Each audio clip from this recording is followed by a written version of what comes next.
Ikererigitwa bodi ya ruhonge rwa wendia wa ndawa bururi-ini KEMSA irungunyakira ni atongoririe amemba bodi gutugiria maciaro ma mogaruruku maria matabanitie ruhonge-ini ruru makiuga ni mahuthitie motungata ma ruhonge ruru kuri muingi wa bururi ari mieri 9 kuma riria bodi ino yamurirwo kurumirira ngukumo iria yagumirie utongoria uria wariho.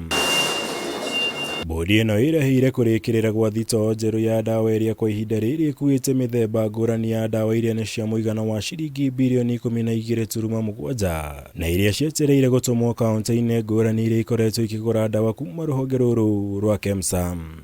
Improvements in this sector have been geared towards enhancing distribution efficiency and reducing operational costs critical for KEMSA's logistic operations. Nyakera ugite mari na mubango wa kugacirithia mihang'o ya motungata ma ndawa makaunti-ini kuhitukira kuhingura THITOO njeru kaunti-ini cia KISUMU na MOMBATHA gukinyaniria mweri wa 6 mwaka uyu.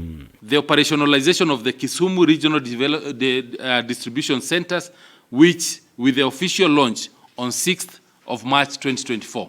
So in 2 weeks we'll be launching KISUMU as a regional distribution center, being the first regional distribution center for KEMSA.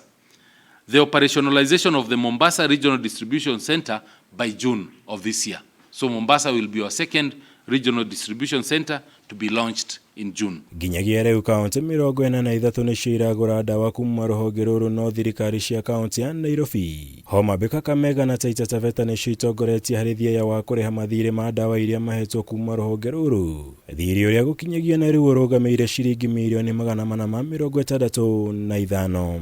Counties paying, yes. Counties are paying. There are some special cases which we are dealing with, but I would say 90% of them are doing well. The problem counties are Nairobi, Homa Bay, Kakamega, and Taita Taveta. Yeah, the others are paying. 235 for Nairobi, Kakamega 66, 104 for Homa Bay.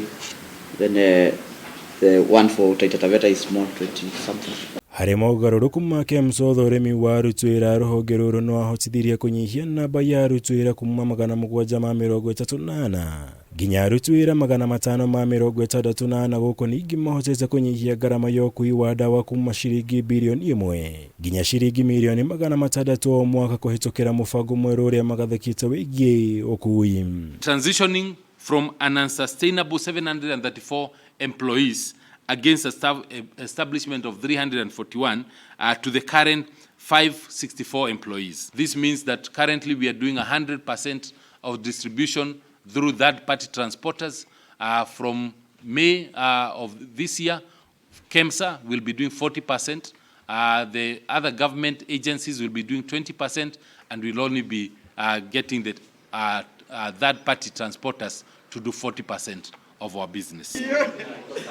Girivotera Kameme TV, Jitagomora, Wagunyam.